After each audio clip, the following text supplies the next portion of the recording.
ഇപ്പോൾ കേന്ദ്ര ആഭ്യന്തരമന്ത്രി അമിത്ഷാ മാധ്യമങ്ങളെ കാണുന്നു തത്സമയം विचार हुआ और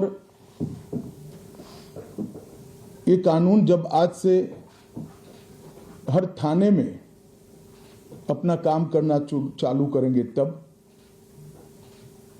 अंग्रेजों के बनाए हुए कानून निरस्त होकर भारत की संसद ने बनाए हुए कानून आएंगे। दंड की जगह न्याय लेगा, देरी की जगह स्पीडी ट्रायल और स्पीडी जस्टिस मिलेगा। और पहले सिर्फ पुलिस के अधिकारों की रक्षा की गई थी, अब पीड़ितों के अधिकारों की रक्षा और जो कंप्लेनेंट है इसके भी अधिकारों की रक्षा करने का काम होगा। तो एक नए नजरिए के साथ ये तीनों कानून आज सुबह से ही मतलब कल मध्य रात्रि से काम करना शुरू किए हैं।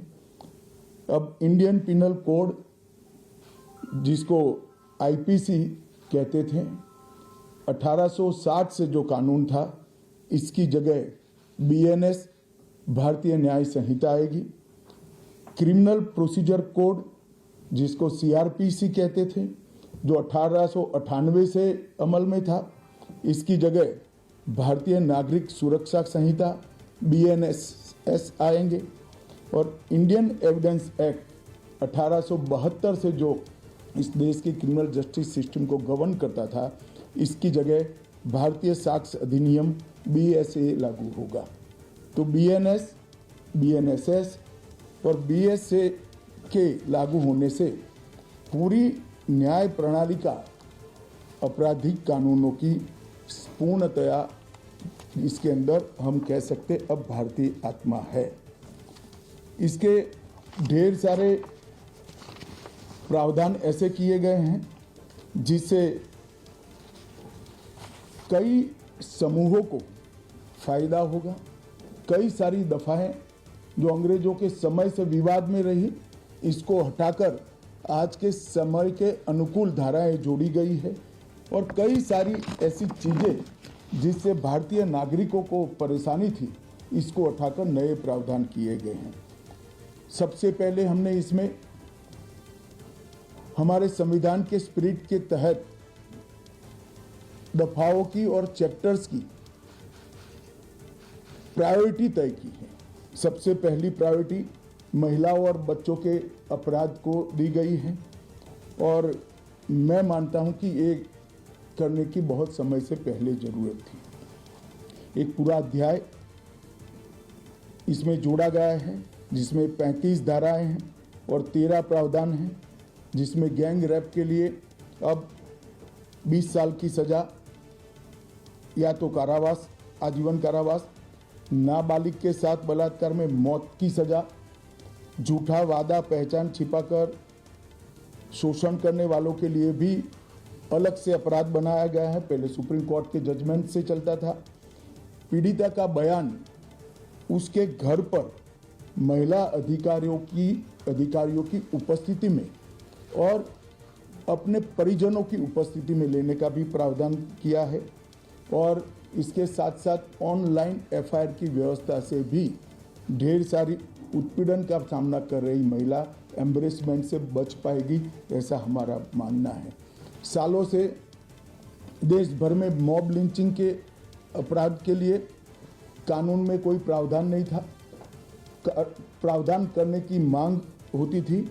पहली बार मॉब लिंचिंग को परिभाषित किया गया है। नस्ल, जाति, समुदाय, लिंग, जन्म स्थान, भाषा और अन्य कारणों से जो मॉब लिंचिंग होता है इसमें 7 वर्ष के कारावास से लेकर मृत्यु की सजा और आजीवन कारावास तक इसके अंदर जोड़ा गया है। तो एक बहुत बड़े समय से जो मांग थी वो पूरी होने जा रही है। रात 2 एक ऐसा कानून था जो अंग्रेजों ने अपने शासन की रक्षा के लिए बनाया, चाहे महात्मा गांधी हो, चाहे तिलक महाराज हो, चाहे सरदार पटेल हो, सभी लोग यही कानून के तहत 6-6 साल की सजा काटे थे। इसी कानून के तहत केसरी पर प्रतिबंध लगाया गया था।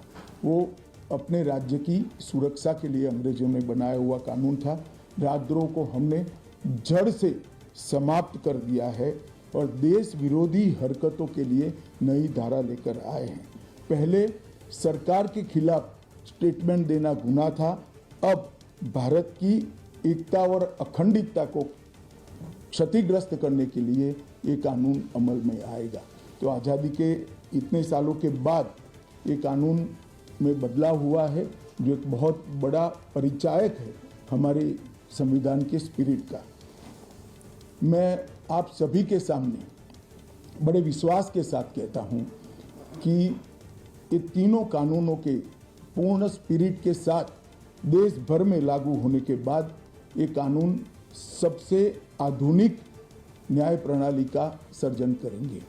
टेक्नोलॉजी को हमने न केवल अपनाया है, आने वाले 50 सालों तक टेक्नोलॉजी में जो भी अनुसंधान होने की संभावनाएं हैं, इस सबको कानून के अंदर हमने व्याख्या के तौर पर समाहित किया है, जैसे आने वाले समय में भी जो अनुसंधान होंगे वो व्याख्यायित किए गए हैं। ये विश्व की सबसे आधुनिक न्याय प्रणाली बनेगी, इसका मुझे विश्वास है। कंप्यूटराइजेशन की प्रक्रिया ऑलरेडी पूरी हो गई है। 99.9% थाने कंप्यूटराइज हो चुके हैं। ई रिकॉर्ड जनरेट करने की प्रक्रिया भी हमने 2019 से ही चालू कर दी थी। 0 FIR, ई FIR, चार्जशीट और जवाब, ये सभी डिजिटल होगा। किसी को बड़े बड़े जेरोक्स निकाल कर करने की ज़रूरत नहीं है। 1 लाख पेज की चार्जशीट भी एक छोटे से पेन ड्राइव से जजेस के सामने जाएगी और पक्षकर्ताओं को दिए जाएगी। 90 दिन के अंदर इस कानून में पीड़ित को, जिन्होंने न्याय की गुहार की है, उनको अपने केस का प्रोग्रेस ऑटोमेटिकली ऑनलाइन भेजा जाएगा।